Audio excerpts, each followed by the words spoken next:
Good afternoon. I'm in New Delhi today, and I have found the most wonderful clinic that I've ever seen.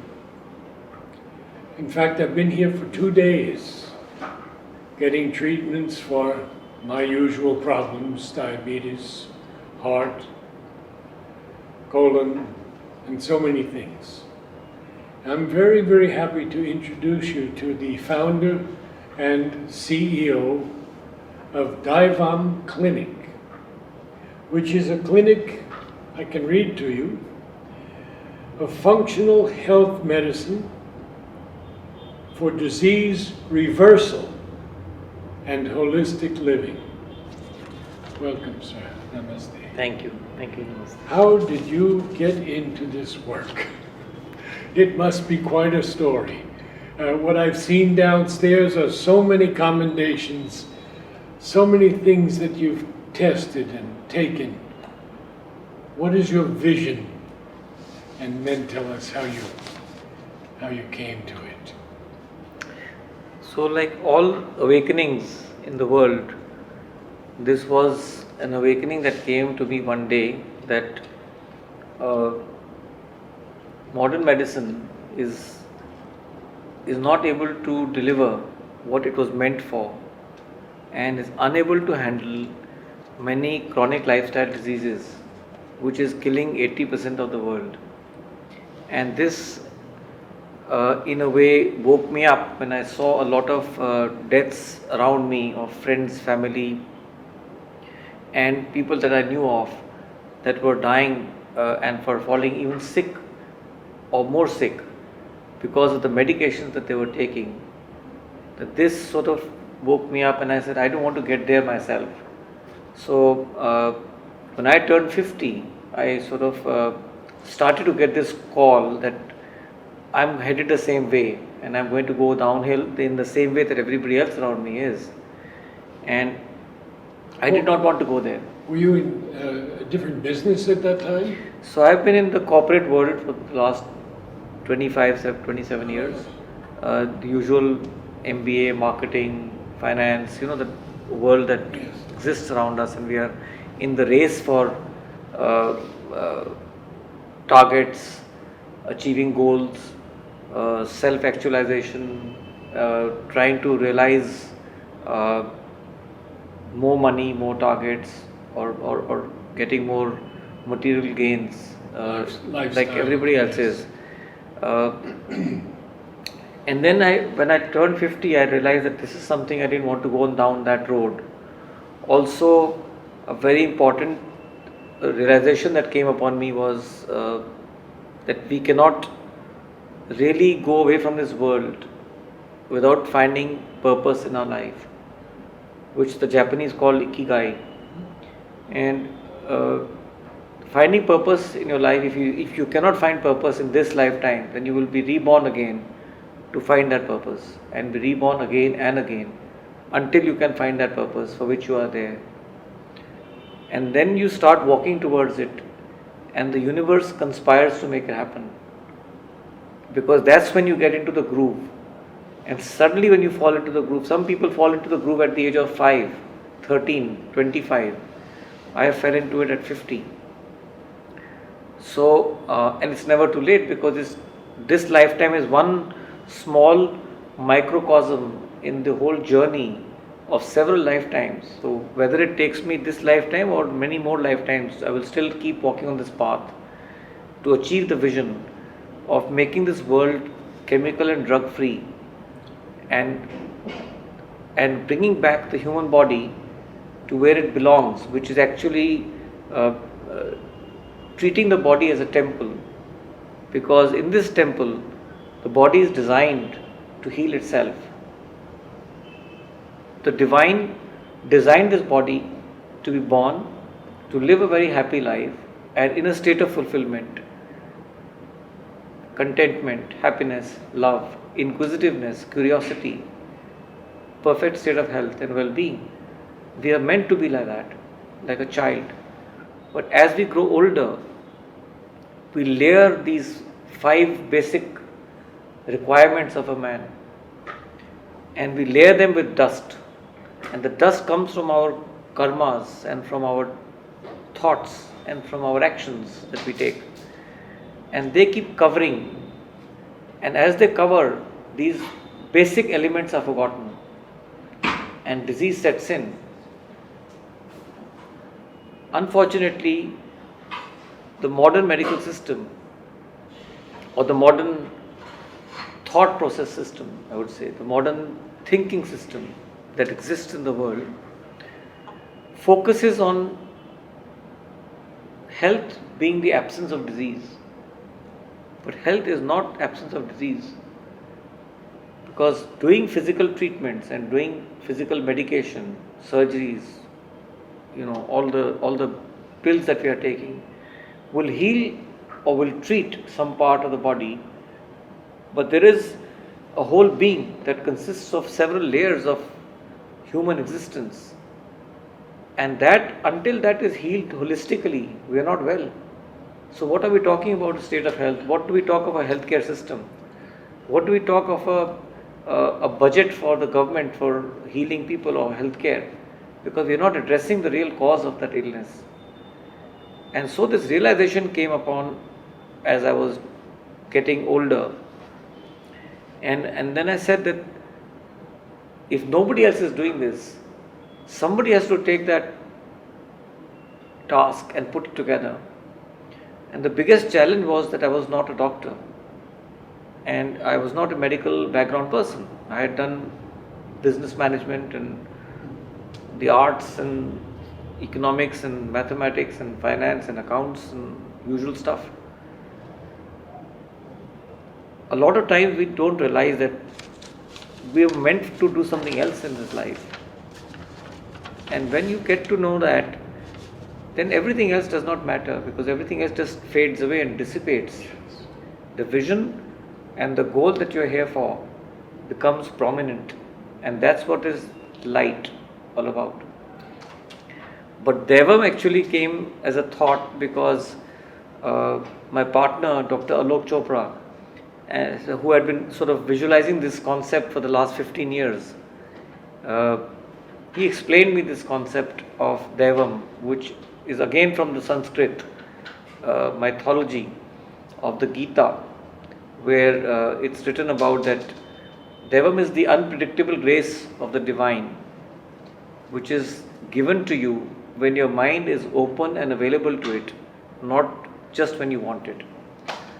Translated into a very simple language, I want good health is not enough to get good health.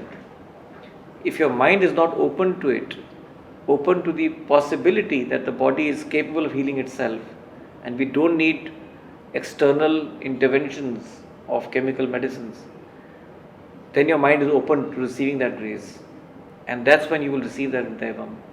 My teachers, Sri Aurobindo and Mother, have said, ultimately it is faith that heals. But we also have to treat modern diseases. And you have told me very clearly that modern allopathic medicine has failed. Modern allopathic medicine has not failed, it has actually failed to deliver the very purpose for which it was created. Modern medical system has its own place and is doing a lot of good, a lot of scientific research, a lot of the diagnostics, the invention of antibiotics, things that have saved millions of lives. So it has done a lot of good as well.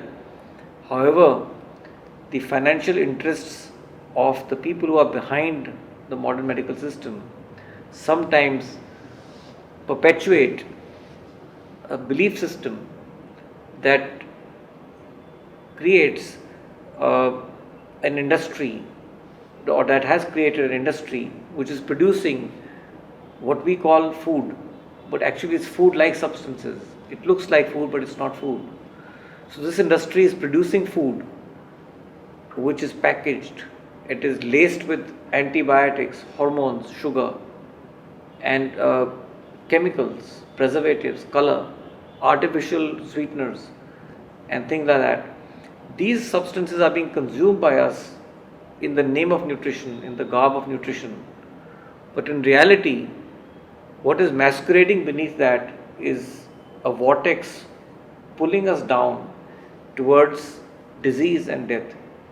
So when you eat all these substances, you are moving towards a state of illness and a state of disease. And when you move towards that, your mind is conditioned to get up and go to a doctor, and it's also conditioned to either take an intervention or go to a pharmacist and buy medicine and pop in those pills, and you think you get well. So the whole system is like a continuum of and a cacophony of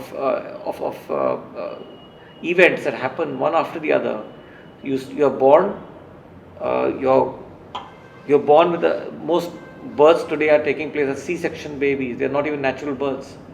A C-section baby can never have a natural gut microbiome.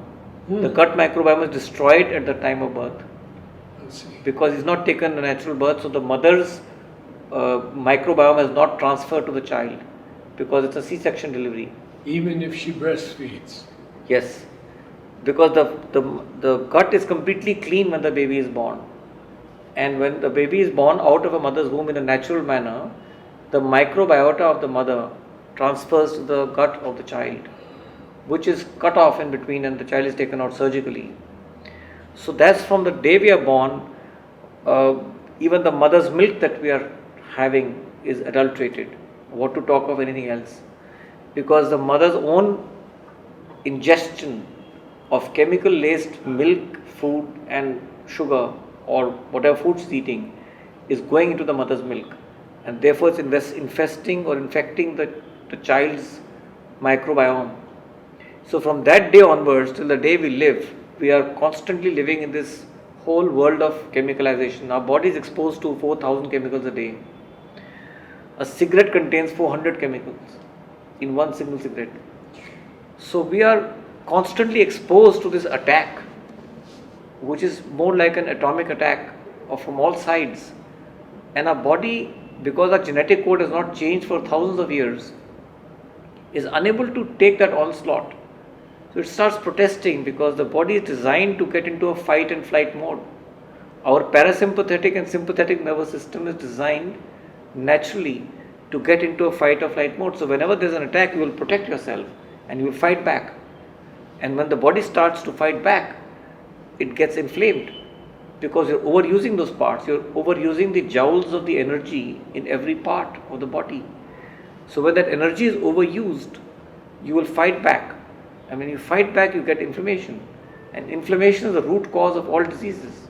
Everything from cancer to metabolic disorders to heart disease to diabetes to pain to chronic inflammation is all because of inflammation in the body. And inflammation is caused in response to an onslaught of attack that we are subjecting our bodies to. If we slap ourselves once versus slapping ourselves 10 times, or let's say we are doing it 24 hours a day or 365 days a year, this will turn into a wound and it will not be healed because we don't stop that onslaught. We are constantly subjected to that. Now, in the past, we have, of course, had many natural remedies such as Ayurvedic and homeopathic. Where do they stand today? With due respect, everything has its own place. Ayurveda is a 6,000-year-old science, just like Chinese traditional medicine, Tibetan medicine, it's thousands of years old. Unani medicine, Siddha medicine, homeopathy, these are all very, very respected and very well researched sciences, and they all have a beautiful place on this planet. Modern medicine is only 300 years old or 250 years old. That's when all these hospital systems and the education system and the clinical research and the trials and all of that started a few hundred years ago. In the earlier times, we used to get well with herbs, plants, and then came the Ayurveda system, the homeopathic system, the Chinese traditional medicine system, which again were helping the body to get back into its own self, because the body ultimately heals itself. So how do you charge the body to heal itself? You aid with these traditional remedies.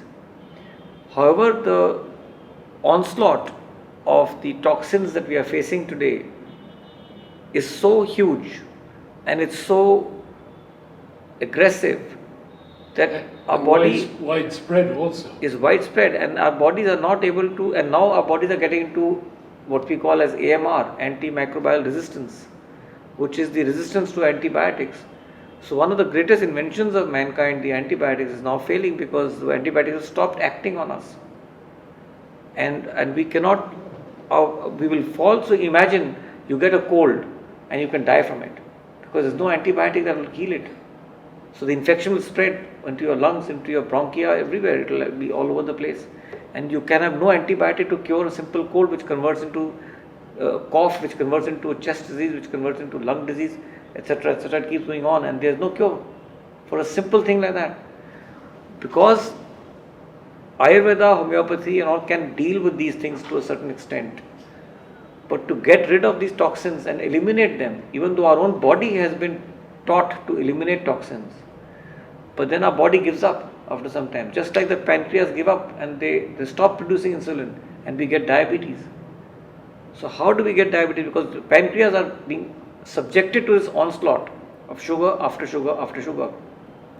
So they keep protecting themselves, and they said, finally I give up, I'm not going to do anymore, I will not produce any more insulin, and it stops producing.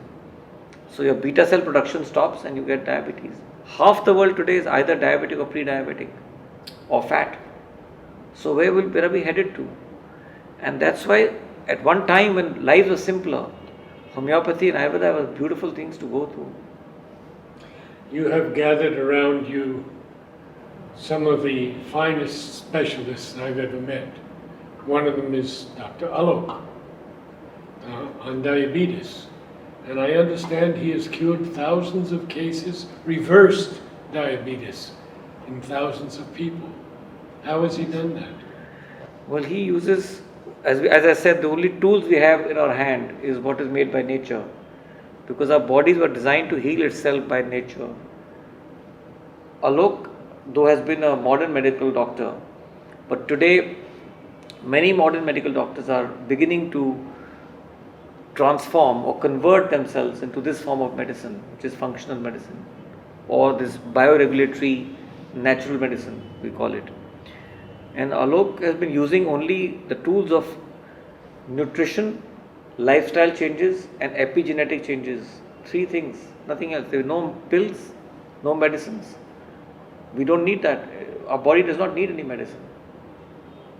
So that's the reason why the reason we have all these specialists on our board besides Dr. Alok is because today modern medical education or the medical data or the medical knowledge that exists in the realm of humanity, in 1950s medical data and knowledge was expected to double every 50 years.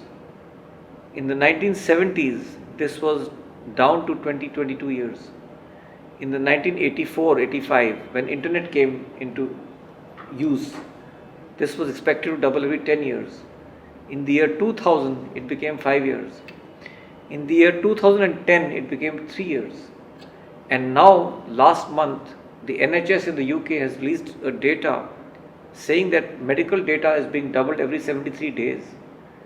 So how can anybody cope up with all the research and all the new things that are coming out in the world? Therefore, not a single one doctor or a single clinic or a single encyclopedia or a single internet is capable of holding all that data and information together and being relevant with it constantly. So the data has no relevance until it has context. Only when it has context will it get meaning. The plethora of data is meaningless. It's a lot of data that's coming in, and imagine if it's doubling every 73 days, how can we cope up with it?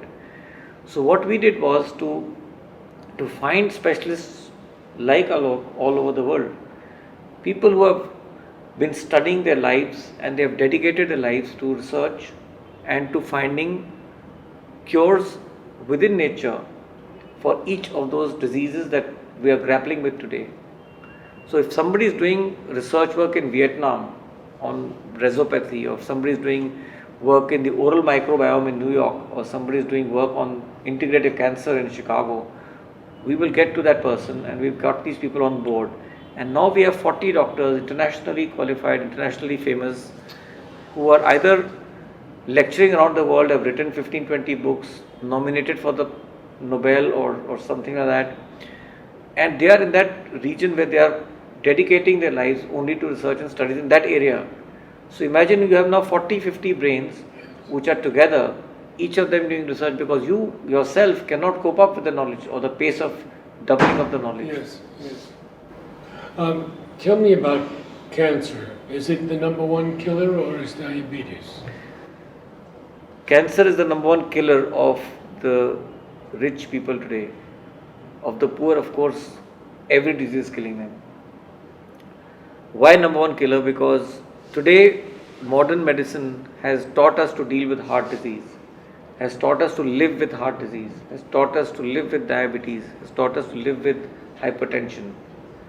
But cancer, we are failing to save lives and to reverse cancer. So it's become a killer because there is no way you can stop cancer from spreading. It will reoccur, and will rehappen in your life. So it takes between 1 to 14 years for cancer cells to perpetuate and be manifested. You will not even know that you have cancer for 14 years. You could be leading a normal life, and suddenly it will emerge. Have you had any success at Daivam? Yes, so we are a very young clinic, only 6 months old, but the doctors that we have on board have been treating cancer integratively for many, many years. And when I say integratively, I mean the non-chemotherapy route, which does not mean that chemotherapy does not have a place. It has a very important place as well. In some cases, you need to start doing that and then move on to these alternative therapies, or combine it, or reduce the chemo dose and then increase this and balance it out somehow. That's why it's called integrative cancer, because it's integrating all forms of healing, whatever works. Cancer cells are very smart. They will hide behind healthy cells and they will take shelter, and then they will suddenly emerge after 1 year or 2 years. So they have to be attacked from all sides, and alone integrative medicine, homeopathy, Ayurveda, modern medicine, chemotherapy by itself is not able to contain it. So you need an approach which is more integrative, more holistic, more encompassing of every possible therapy that exists to attack that smart. Have you had any positive results? Yes, so we've managed to reverse some cases in stage 1, stage 2 cancers. We managed to prolong lives of people and make them healthier and higher quality of life. So the effects of chemotherapy, the side effects of radiation, side effects of surgery have been reduced dramatically, and people's lives have become highly qualitative compared to purely being on those modern cancer treatments, which are very invasive and harmful.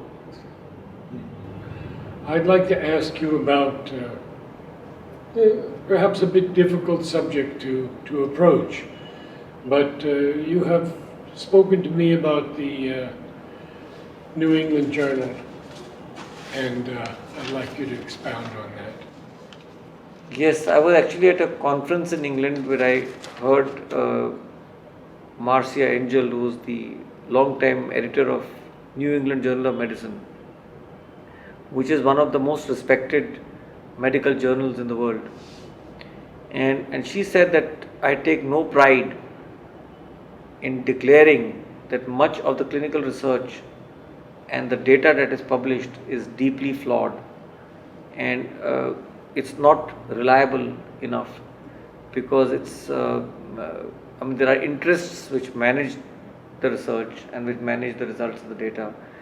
And without going into too much depth of it, she was not very happy about being in that position and supporting the studies and the research, which does not mean that all the studies and research are junk. It does not mean that. All I'm saying is that there is a lot of data out there which is probably not as relevant enough or as applicable today to address the problem that we are facing. Is it due to financial interests of major firms? Well, there is a lot of people who have a lot of interest in making sure that the drugs that are produced are sold in the market. And that, though, is a very strong statement to make, but it is true that today all industries, why just the pharma industry, every industry today, whether it's the food industry or the auto industry or the industry to produce anything for that matter, has a carbon footprint, and it is damaging the environment, it is damaging the air that we breathe, it is damaging the water that we drink, it is damaging the thoughts that we are thinking, because all the news channels, to the media, to the food that we are eating, to the air that we are breathing, to the water, to the mother's milk, as I said, is all polluted. So it's all driven by this one single element, which is greed for acquisition of money. It's not just the pharma industry. We cannot just single out that one industry to blame. Everything is working against natural habitat and natural environments and healthy living. Could you tell us a little bit about insulin and the sales in India? So insulin industry is a few $1 billion industry. It's not a small industry. There's the diabetes medicine and the insulin industry is billions of dollars. And what is strange is that when we are trying to reverse diabetes naturally, people come and ask us, why are we paying $1,000 to get diabetes reversed? And then we explain to them that the cost of insulin that you are spending every year and after year for the rest of your life is going to be much greater. And it's not just the money, the damage that it's causing to your kidneys, lungs, liver, heart, arterial damage is far greater than the $1,000 you're spending. So it's not about the money, it's about the fact that there is an industry out there that wants to keep selling the insulin. And there is people like us who are not interested to make money. Money is important, but it's not the goal of humanity. As human beings, we owe it to each other to help each other to get better and to lead lives of fulfillment. We owe it to each other as human beings. It's not just for us, it's for the whole world, because we are one. Like you said in the morning today, we are all one. So if we are one, how can that one person have one hand hurt the other hand, or have one side of the cheek hurt the other side? It's one human being. The whole world is one. It's one mind. It's one single soul, one single body connected to the divine source. How can we hurt each other? That's the logic. I find such a harmony here in your staff. I'm very moved by it.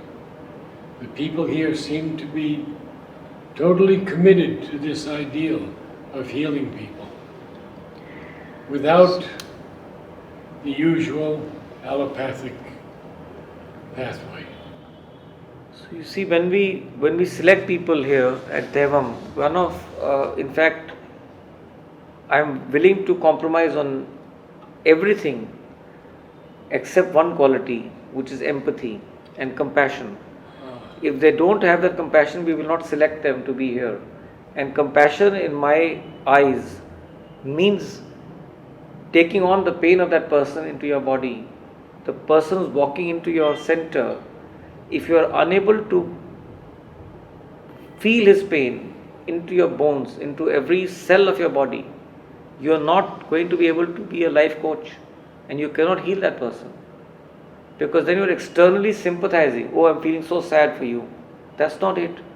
I have to feel and understand the pain that you're going through. And until I can feel that pain, I will not feel it inside every cell of my body. When I feel that, then I transmit the energy that I want to see this person well, no matter what happens. So that is one quality. If they don't have it, whether it's the marketing person or the finance person or the IT person or the doctor or the life coach or the receptionist or the driver or the security guard, they all have to resonate the same frequency. Otherwise, it's not going to work.